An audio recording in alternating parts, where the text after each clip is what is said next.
স্তন ক্যান্সার তখনই ঘটে যখন সুস্থ স্তনকোষ অস্বাভাবিক হয়ে যায়, নিয়ন্ত্রণের বাইরে চলে যায় এবং টিউমার তৈরি করে। প্রতি ৮ জন মহিলার মধ্যে একজনের আজীবন স্তন ক্যান্সারে আক্রান্ত হওয়ার ঝুঁকি থাকে। পুরুষদের ক্ষেত্রে ঝুঁকি ১,০০০-এ একজনের। দুধের নালীর ভিতরে যে স্তন ক্যান্সার হয় তাকে ডাকটাল কার্সিনোমা ইন সিটু বা ডিসিআইএস বলা হয়। স্তন ক্যান্সারের লক্ষণগুলির মধ্যে থাকতে পারে স্তন বা বগলে পিণ্ড, স্তনের আকার বা আকারে পরিবর্তন, স্তন বৃন্তের পরিবর্তন বা স্রাব এবং ত্বকের পরিবর্তন, যার মধ্যে রয়েছে লাল ভাব, প্রদাহ বা কমলার ত্বকের মতো ডিম্পিলিং। স্তন ক্যান্সারের ঝুঁকির কারণগুলির মধ্যে রয়েছে বয়স্কতা, ঘনস্তন, আগে স্তন ক্যান্সারে আক্রান্ত পিতামাতা বা ভাইবোনদের মধ্যে স্তন ক্যান্সার থাকা, BRCA1 এবং BRCA2 নামক নির্দিষ্ট বংশগত জিন পরিবর্তন থাকা, আশকেনাজি ইহুদি বংশধর থাকা, অল্প পরিমাণে অ্যালকোহল পান করা এবং অতিরিক্ত ওজন বা স্থূলতা, বিশেষ করে মেনোপজের পরে। আপনি প্রতি মাসে প্রায় একই সময়ে আপনার নিজের স্তন পরীক্ষা করতে পারেন। প্রতিটি স্তন এবং বগল অনুভব করুন এবং পূর্বে আলোচিত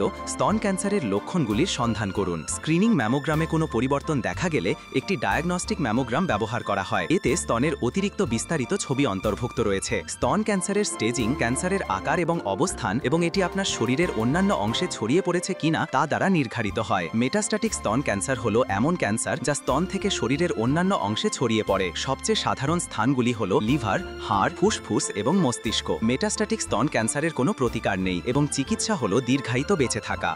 নিজেকে ডিটক্স করুন আর স্তন ক্যান্সারের ক্ষতিকর দিক থেকে নিজেকে বাঁচিয়ে রাখুন। নিয়মিত আহার করুন, অ্যালোভেরার ভিটামিন আর মিনারেলে ভরা পুষ্টিকর পানীয় ও আরও কিছু ডায়েটারি সাপ্লিমেন্টস।